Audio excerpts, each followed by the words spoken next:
नमस्कार विद्यार्थी मित्रांनो, मी सतीश शिंदे सर, जी के बाय सतीश शिंदे सर या यूट्यूब चॅनलवर आपल्या सर्वांचं मनापासून स्वागत करतो. मित्रांनो, आज आपण भारताच्या भूगोलबद्दल थोडक्यामध्ये माहिती पाहूयात. विशेषतः पोलीस भरतीच्या अनुषंगानं भारताच्या भूगोलमध्ये जे भारताचं स्थान विस्तार या संदर्भामध्ये जे काही परीक्षेला प्रश्न येतात, नेमके ते कोणत्या घटकावर प्रश्न विचारतात आणि काय असतात त्याच्यावर आपण चर्चा करूया. भारताचा अक्षवृत्तीय विस्तार आणि रेखावृत्तीय विस्तार याच्यावर एक आपल्या परीक्षेला प्रश्न असतो.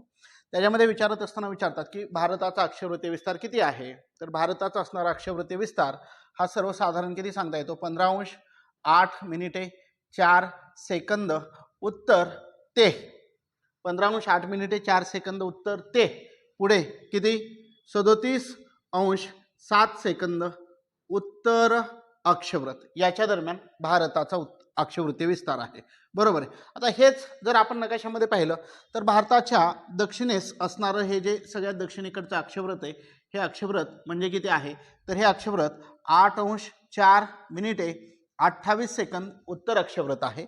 आता या नकाशामध्ये आणखी एक गोष्ट दाखवायची राहून गेलेली आहे आपल्याला इथं, की भारताच्या नकाशामध्ये नेहमी सोबत इथं एक दक्षिणेकडचा एक देश दाखवला जातो भारताच्या, आणि तो देश म्हणजे कोणता आहे, श्रीलंका आहे. बरोबर आहे. आता भारताचा अक्षवृत्तीय विस्तार पहा, भारताचा अक्षवृत्तीय विस्तार 8°4'28" एवढा आहे. बरोबर आहे. आता हे 8°4'28" हे भारताच्या दक्षिणेस असणारं हे जे ठिकाण आहे, या ठिकाणाचं नाव काय आहे रे, या ठिकाणाचं नाव कन्याकुमारी या ठिकाणाहून हे अक्षवृत्त जातं. तर बघा, भारताच्या मुख्य भूमीलगत असलेलं दक्षिणेकडचं ठिकाण कोणतं आहे, कन्याकुमारी. पण भारताच्या पूर्वेला बंगालच्या उपसागरात काही असा बेट समूह आहे, आणि हा जो बेट समूह आहे याचा विस्तार 8° रेखावृत्ताच्या दक्षिणेस आहे, त्याच्या पण खालच्या बाजूला आहे. आणि मग भारताच्या दक्षिणेस असणारं जे प्रमुख जे भारताचं अतिदक्षिणेकडचं असणारं ठिकाण म्हणजे हे निकोबार बेट समूहाशी रिलेटेड असलेलं सांगता येतं, आणि जे किती अंश अक्षवृत्तावर आहे, 6°45' उत्तर अक्षवृत्तावर. आणि या ठिकाणाचं नाव काय सांगता येतं, तर या ठिकाणाचं नाव आहे इंदिरा पॉइंट. या ठिकाणाचं नाव काय आहे, इंदिरा पॉइंट. पोलीस भरतीला बऱ्याच वेळा याच्यावर प्रश्न आलेला आहे की भारताच्या अतिदक्षिणेस असणारं ठिकाण कोणतं, तर भारताच्या अतिदक्षिणेस असलेलं ठिकाण कोणतं, इंदिरा पॉइंट. कुठं आहे, निकोबार बेटांवर. कोणत्या बेटावर, निकोबार बेटावर. किती अक्षवृत्तावर, 6°45' उत्तर अक्षवृत्तावर असलेलं हे ठिकाण सांगता येतं. दुसरी गोष्ट, भारताच्या मुख्य भूमीलगत असलेलं दक्षिणेकडचं ठिकाण कोणतं आहे, कन्याकुमारी. याच्यावर देखील अनेक वेळा परीक्षेला प्रश्न विचारलेला आहे.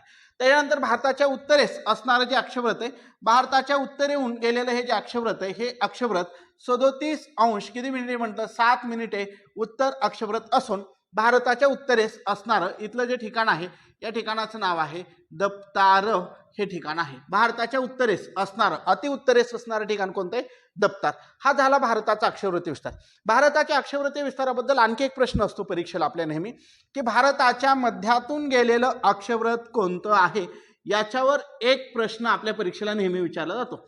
भारताच्या सेंटरमधून किंवा मध्यातून गेलेलं जे अक्षवृत्त आहे, आता इथं मी जे दाखवलेलं आहे, हे अक्षवृत्त म्हणजे कोणतं आहे, तर हे अक्षवृत्त म्हणजे 23.5° उत्तर अक्षवृत्त. यालाच काय म्हटलं जातं, तर याच अक्षवृत्ताला कर्कवृत्त असं म्हटलं जातं. या अक्षवृत्ताला काय म्हणतात, कर्कवृत्त असं म्हणतात. आता बघा परीक्षेला प्रश्न काय, कर्कवृत्त भारताच्या किती राज्यातून गेलेलं आहे, किती राज्यातून गेलं रे, कर्कवृत्त हे भारताच्या एकूण 8 राज्यातून गेलेलं आहे. किती राज्यातून गेलं, 8. त्यापैकी पहिलं राज्य म्हणजे कोणतं सांगता येतं, पहिलं राज्य हे गुजरात आहे, दुसरं राज्य राजस्थान आहे, तिसरं राज्य मध्य प्रदेश आहे, चौथं राज्य छत्तीसगड आहे, पाचवं राज्य झारखंड आहे, सहावं राज्य पश्चिम बंगाल हे आहे, पश्चिम बंगाल, सातवं राज्य इथं असलेलं त्रिपुरा आहे, त्रिपुरा, आणि 8वं राज्य आहे ते म्हणजे कोणतं आहे, मिझोराम.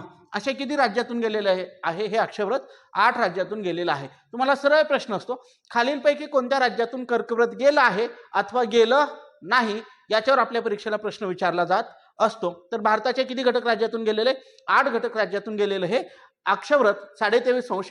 ज्या अक्षवृत्तानं भारताचं 2 भागात विभाजन केलं, एक म्हणजे उत्तर भारत आणि दुसरा म्हणजे दक्षिण भारत, असं हे वर्गीकरण केलेलं आहे, हे आपल्याला सांगता येतं. तर मित्रांनो, जे काही पोलीस भरतीच्या अनुषंगानं हा भाग जो आहे अतिशय महत्त्वाचा आहे. अक्षवृत्तावर काय काय प्रश्न विचारतात ते, 1 भारताचा अक्षवृत्तीय विस्तार, 2 दक्षिणेस असणारा अक्षवृत्त, 3 इंदिरा पॉइंट किती अंश अक्षवृत्तावर आहे, 4 उत्तरेस असणारं अक्षवृत्त कोणतं, आणि 5 भारताच्या मध्यातून गेलेलं अक्षवृत्त कोणतं, किती राज्यातून गेलं, आणि कोणत्या राज्यातून गेला आहे अथवा नाही, भारताचं 2 भागात विभाजन कोणत्या अक्षरवृत्तानं केलं, हे प्रश्न आपल्या परीक्षेला विचारले जातात.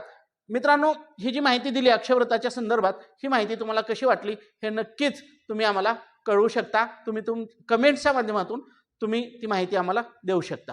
धन्यवाद.